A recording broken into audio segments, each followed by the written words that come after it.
Cette vidéo contient du spoil et trigger warning, quelques passages violents. Shiki, c'est l'histoire d'un village où les habitants meurent un par un. Au début, tout le monde pense à une maladie, rien d'étrange. Juste un été un peu trop long, un peu trop chaud, et des moustiques un peu trop gros. Mais très vite, quelque chose cloche. Les morts s'enchaînent, et le médecin du village, le docteur Ozaki, commence à douter. Un adolescent, Natsuno Yuki, lui aussi, sent que quelque chose ne tourne pas rond. Et ensemble, ils vont creuser et découvrir que ces maladies ne sont pas naturelles. Non, le village de Sotoba est en train d'être dévoré, lentement, méthodiquement, par des vampires. Bon, ici, on va les appeler vampires, parce que Shiki, c'est plus stylé, mais c'est beaucoup moins pratique à dire. Et avant qu'on commence, je précise, je n'ai pas regardé l'opening, car je regarde quasiment aucun opening d'anime, j'évite les spoils comme la peste. Mais l'ending, lui, il m'a marqué. On y voit une fille marcher seule, dans un décor vide. Et croyez-moi, cette image prend tout son sens à la fin. Ce qu'il faut comprendre, c'est que dans Shiki, le véritable protagoniste, ce n'est pas Yuki, ni même Ozaki, c'est le village lui-même. Sotoba est une entité vivante, un microcosme où tout le monde se connaît, où chaque rumeur devient un virus. C'est une société fermée, isolée, qui ne laisse entrer ni sortir personne. Et c'est précisément cet isolement qui va nourrir l'horreur. Shiki, c'est une autopsie sociale. Au début, c'est une intrigue lente, presque contemplative. On suit les morts mystérieuses, les soupçons, les regards qui changent. Puis, dans la deuxième moitié, tout s'accélère, et la tension explose. C'est dans cette atmosphère étouffante que le docteur Ozaki commence à douter. Il trouve les morts étranges, trop nombreuses, trop rapprochées. Yuki ne croit pas aux histoires, il se moque de la superstition des villageois. Mais tout change. Le jour où Megumi, une jeune fille du village, meurt et revient. Le docteur Ozaki ouvre un corps, puis un autre. Les résultats sont impossibles à comprendre. Aucune maladie connue. Quand il commence à soupçonner le surnaturel, il lutte contre lui-même. Un scientifique, un homme rationnel ne peut pas croire en ce genre de choses.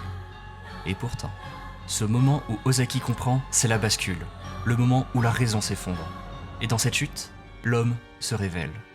Il devient obsédé, froid, méthodique. Il dissèque sa propre femme pour prouver qu'elle n'est plus humaine. 試しに農薬を注射してみる。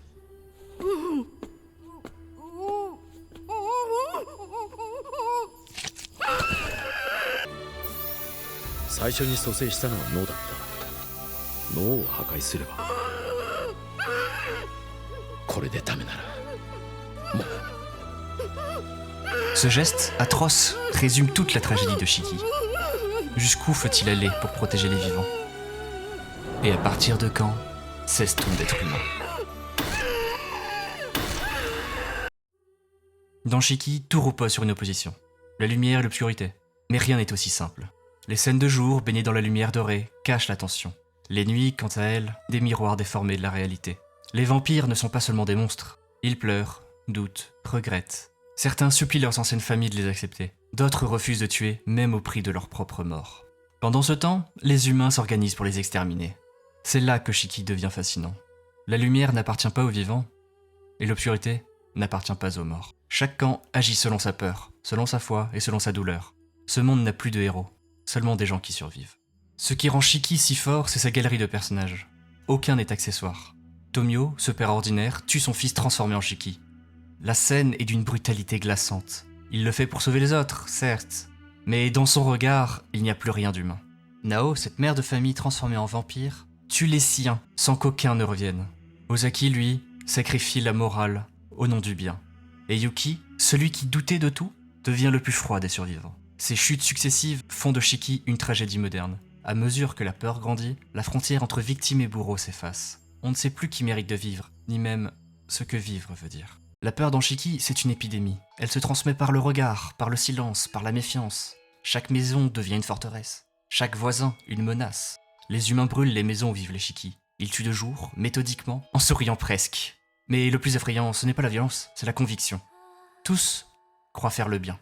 Et c'est là que Shiki touche à la philosophie. Quand la peur dicte la morale, il n'existe plus de justice. La survie devient la seule loi, et la pitié une faiblesse. Sotoba ne combat pas le mal, il s'y transforme. Les vampires de Shiki sont une métaphore, celle de la peur du changement, de la différence, de l'inconnu. Chaque transformation d'humain en vampire représente la rupture d'un équilibre, un rejet de la nature, une mutation forcée. Ce n'est pas une malédiction, c'est une évolution. et elle effraie ceux qui ne veulent pas bouger. Le village devient un symbole, une société qui préfère mourir plutôt que de se transformer.